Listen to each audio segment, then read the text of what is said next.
제77차 주구위원회의를 시작하도록 하겠습니다. 모든 것 진행하게 해주시기 바랍니다. 예.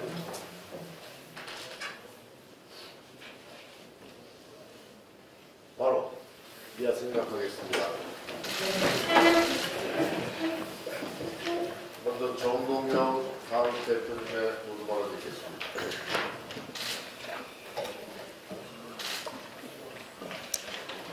예, 또다시 인사 참사를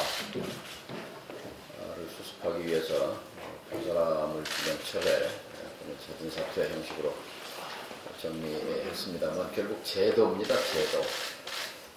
부실검증 제도, 또 인사청문회 제도의 무력화 이런 것들이 국회가 실질적으로 청문회를 통해서 인사를 걸러낼 수 있는 권한을 가졌다면 이런 식으로 부실검증은 이루어지지 않았을 것입니다. 국회에서 문제가 되건 말건 임명하면 그만이다 하는 배짱, 그것이 인사 부실검증의 뿌리다, 배경이다고 생각합니다. 자, 이제 3월에 소집했던 국회가 이번 주가 끝입니다. 문재인 대통령 미국 출발하시기 전에 결단해야 합니다. 공수처 하실 것인지 말 것인지, 이 정권 3년차에 제도개혁 도대체 뭘 했는지 한번 내놓으시기 바랍니다. 단 한 건도 없지 않습니까? 재벌개혁 관련해서 제도개혁한 것 있으면 얘기해 보십시오. 검찰개혁 관련해서 이거 했다고 얘기할 수 있는 거 있으면 내놔 보십시오. 아무것도 없지 않습니까? 그 추운 겨울, 2016년 겨울 1700만 명의 우리 국민들이 촛불 들고 외쳤던 재벌개혁, 검찰개혁 어디 갔습니까? 집권 3년차. 권력은 잡았지만 제도개혁 이게 없지 않습니까? 공수처, 홍콩 염정공서처럼 만듭시다. 공수처, 싱가포르의 탐호조사국처럼 만듭시다. 싱가포르, 세계에서 청렴도 1, 2등하는 국가입니다.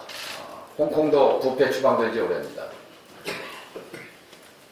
염정공서, 탐호조사국 둘 다 수사권만 갖고 있는 공수처입니다. 노무현 대통령의 주장이기도 했습니다. 왜 기소권 없으면 안 된다는 겁니까? 정말 제도개혁의 의지가 있으면 노무현 대통령이 얘기했던 수사권 주고, 그리고 기소했으나 검찰이 기소하지 않으면 법원에 재정 신청할 수 있는 권한을 공수처에 주면 해결됩니다. 제도적 길이 있고, 자, 언제까지 차일피일 이렇게 공수처법 표류하고 선거제도 날려보낼 것입니까? 제도개혁 없이 정권 잡은 의미가 없습니다. 더 이상 촛불정권이라는 말을 입에 올릴 자격이 없다고 생각합니다. 다시 한번 촉구합니다. 4월 국회 4월 5일로 끝나는 이 국회 전에 공수처 결단하시기 바랍니다. 그리고 선거제도 개혁, 신속 처리한 건.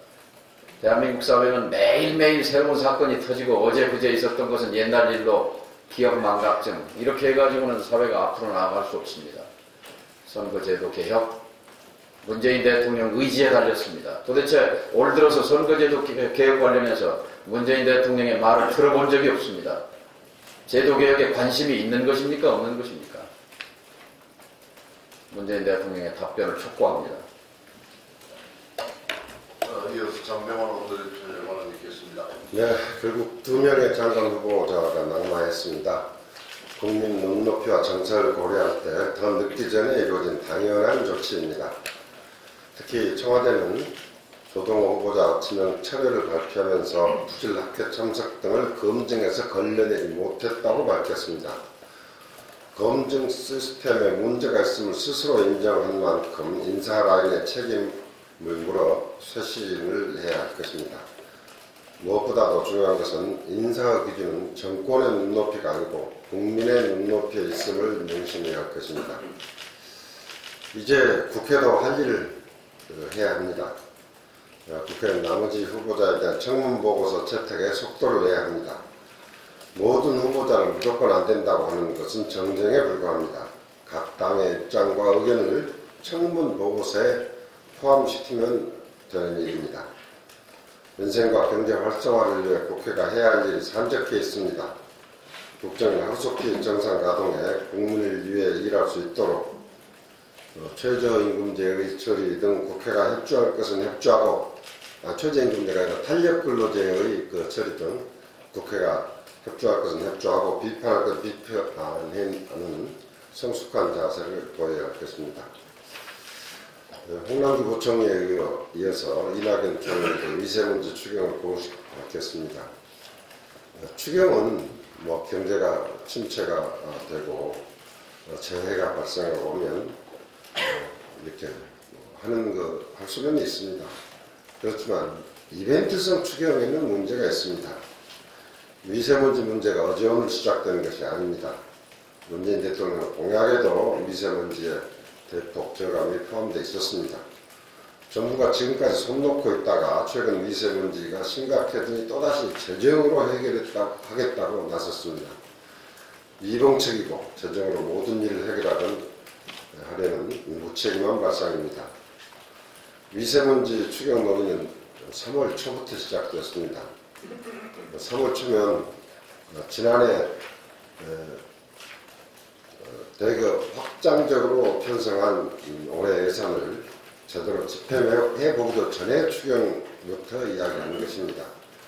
그동안 손 놓고 있다가 국민들의 미세먼지 대란에 아우성치니 또다시 재정 투입을 해서 그간의 실책을 덮으려는 미봉책을 꺼내는 것입니다. 올해까지 추경을 하면 문재인 정부 3년 연속 추경입니다.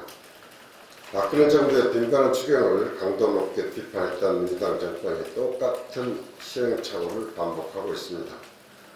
미세먼지 문제는 일시적 재정 투입으로 해결되는 문제가 아니고 에너지 정책의 근본적 전환, 산업 정책의 재점검 등을 선행해서 문제를 해결해야 한다는 것을 정부는 명심해야 할 것입니다. 이상입니다. 예, 다음은 이종혁 최고위원의 발언입니다.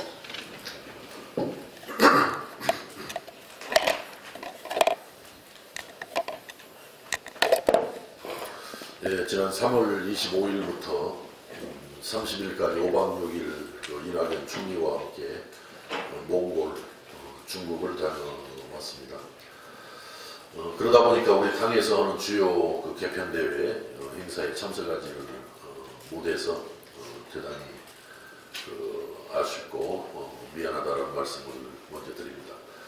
고생하신 여러 가지 정동영 대표님을 비롯한 여러 당직자분들의 노고에 대해서 또 감사의 말씀도 같이 전합니다. 이번 몽골 중국 방문에서 느낀 좀 소회를 말씀을 좀 드리는 게 좋을 것 같습니다. 중국에 가서 미세먼지 해결을 위해서 아마 이낙연 총리와 리커창 중국 총리 간에 앞으로 한중 환경장관 회담전을 긴밀하게 이렇게 열어서 공동으로 조사하고 연구하고 해결책을 모색해 나가자 이렇게 합의를 했다고 합니다. 이러한 부분이 말로만 합의에 그치지 않고 보다 더 진지하고 밀도 있는 협의로 이끌어져서 미세먼지의 근본적인 해결에 도움이 될 수 있도록 더 책임감을 가지고 정부에서 챙기고 노력해 나가야 한다는 점을 거듭해서 강조를 드립니다. 몽골 울란바토르에 갔더니 내리자마자 비행기에서 내리자마자 아주 매캐한 냄새가 다가왔습니다. 들어보니까 개별 난방에 대부분 의존을 하고 있는데 갈탄을 태우고 또 나무 또 그것이 없는 경우에는 폐타이어까지 이렇게 태우다 보니까 냄새도 그렇고 미세먼지도 아주 극심하다 이런 이야기를 들었습니다. 물론 사막이 한 42%를 차지하고 또 사막화가 진행이 되고 있어서 사막화를 막고 나무를 심는 그런 사업이 우리 ODA 사업 일환으로 산림청에서 그런 사업을 하고 있고 또 우리도 방문 기념으로 기념식수도 하기도 하고 했습니다만 나무가 잘 자라지를 않는답니다. 춥고 바람이 많이 불다 보니까. 그러다 보니까 제 생각에는 그런 숲 가꾸기 사업은 상당히 한계가 있을 수밖에 없고, ODA 사업을 하더라도 그 울란바토르 그런 도시 중심으로 그 에너지 문제를 해결해 나가는 것이 거기에 미세먼지를 줄일 수 있고 그 냄새도 줄일 수 있지 않겠냐. 몽골이 우리한테 오는 영향이 어떤지는 모르겠습니다만 그런 어떤 에너지 문제에 대한 관심과 그런 노력이 필요하겠다 이런 생각을 가졌습니다. 그 다음에 우리 그 충칭에 가서 광복군 총사령부 그 복원 그 준공식에도 참석을 하고 또 상하이 임시정부보다도 한 12배나 더 큰 규모의 충칭 마지막 임시정부도 청사도 둘러보고 왔습니다만은 거기서 한 가지 느낀 게 충칭 임시정부는 무료로 이렇게 들어가서 둘러볼 수 있는데 제가 지난번에 상하이 갔을 때 보니까 상하이는 22화를 받더라고요. 그래서 거기서 만난 충칭 당석이 천민월 당석이에게 충칭시는 아주 잘하고 있는 거다. 이렇게 돈도 받지 않고 무료로 이렇게 해주는 것. 그래서 상하이에 좀 연락을 해서 상하이도 좀 개선했으면 좋겠다 이렇게 했더니 그 배석은 주꺼운 우리 주한 중국 대사에게 한번 검토를 한번 해서 노력을 하자 이렇게 말씀을 했습니다. 그건 그렇게 중요한 문제는 아니고 중층에는 우리나라 기업들이 SK 또 현대자동차는 포함해서 한 200개가 넘는 우리 기업들이 중층에 나가 있는 것으로 들었습니다. 그리고 특히 SK 하이닉스 그 현지 공장을 방문하면서 많은 것을 다시 한번 확인하고 또 절감을 했습니다. 거기에 1단계로는 지금 4억 불, 4천억 정도를 투자해서 현재 가동 중에 있고 아마 2단계는 10억 불, 우리 돈으로 아마 1조 원이 넘는 돈을 더 투자를 해서 2단계 공장 증설을 이렇게 이제 지금 추진하고 있다라고 들었는데 거기에 지금 고용된 인원이 2,000명이 좀 넘는 숫자로 그렇게 들었습니다만은 거기에 한 2% 한 45명 정도가 우리 본사 한국인들이고 98% 그 나머지 대부분의 인력은 중국 현지에서 채용된 그 중국인 그 인력으로 이렇게 알려졌습니다.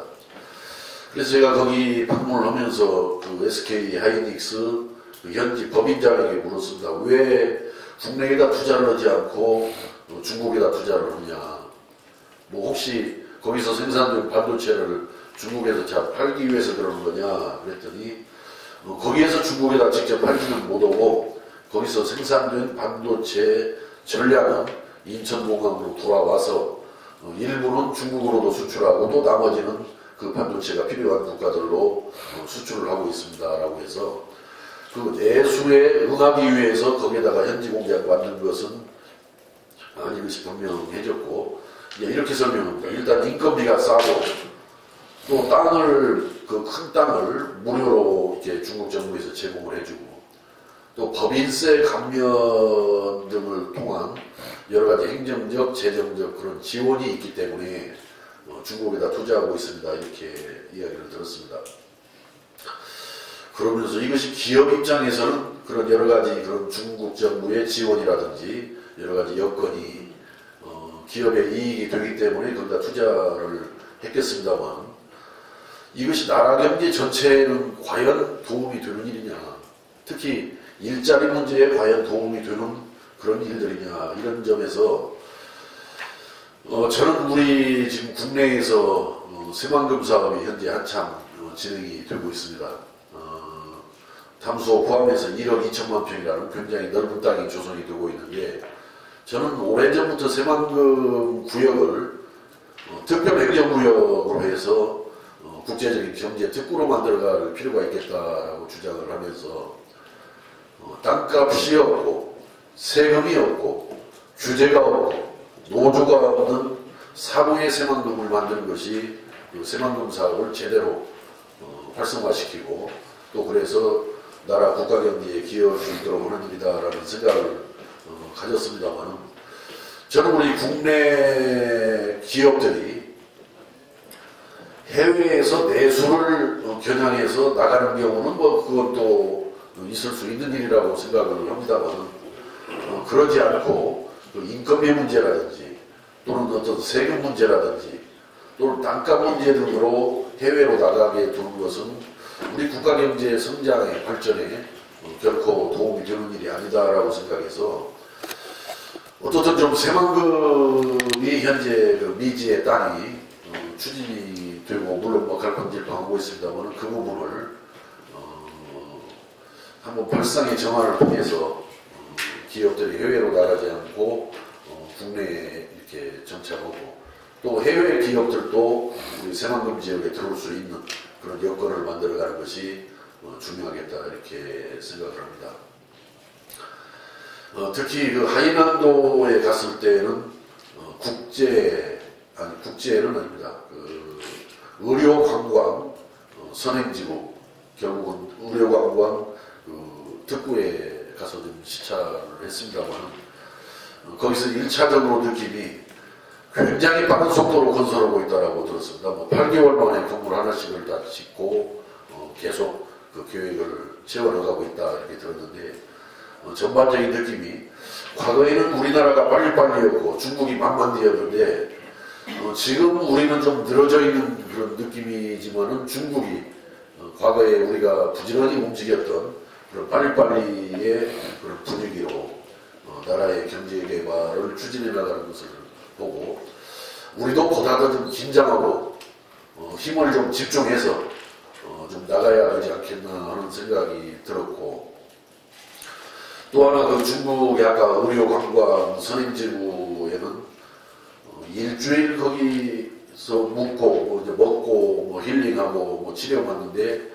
5만 유안 일주일에 5만 유안이니까 우리 돈으로 한 800만 원 정도 가는 아주 그 예외적인 그런 지역으로 이걸 가는데 그 관점에서 봤을 때 우리 그 제주도의 영리병원 문제는 한번 중국의 의료관광 선행지구와 한번 비교를 해보고 같이 검토를 해서 그 제주도의 영리병원 문제를 무조건 틀어막는 것만이 능사인지 한번 이런 부분도 우리가 한번 깊게 검토를 한번 해볼 필요가 있겠다 이런 생각을 가졌습니다. 그 정도로 말씀을 드리면서 국내 문제 한 두 가지만 짧게 말씀을 드리고 마무리하겠습니다. 최근에 그 2명의 장관 후보자가 낙마한 것은 대단히 참 안타까운 일이고 또 청와대에서는 인사검증 시스템을 강화하겠다 이렇게 나옵니다만 물론 인사검증 시스템도 개선하고 강화를 해야 되겠지만 인재풀을 확대하는 그런 노력을 해서 널리 제대로 된 그 사람들을 그 정부직에 이렇게 임명할 수 있도록 노력하는 것도 필요하다. 너무 협소한 인재풀을 가지고 움직이다 보면 그런 실수가 나올 수밖에 없는 것이다라는 점을 말씀드리고 또 지금 현재 추경이 검토되고 있고 또 내년도 예산은 500조 원 예산을 편성한다고 합니다. 저는 우리 정부가 아직도 왜 이러한 경기 부진이 초래했는지를 잘 모르고 경제난의 원인을 파악하지 못하고 무조건 재정 확대를 통해서 경기 부진을 해소하겠다라는 이렇게 나가는 자세를 보면서 굉장히 우려를 금하지 않을 수가 없습니다.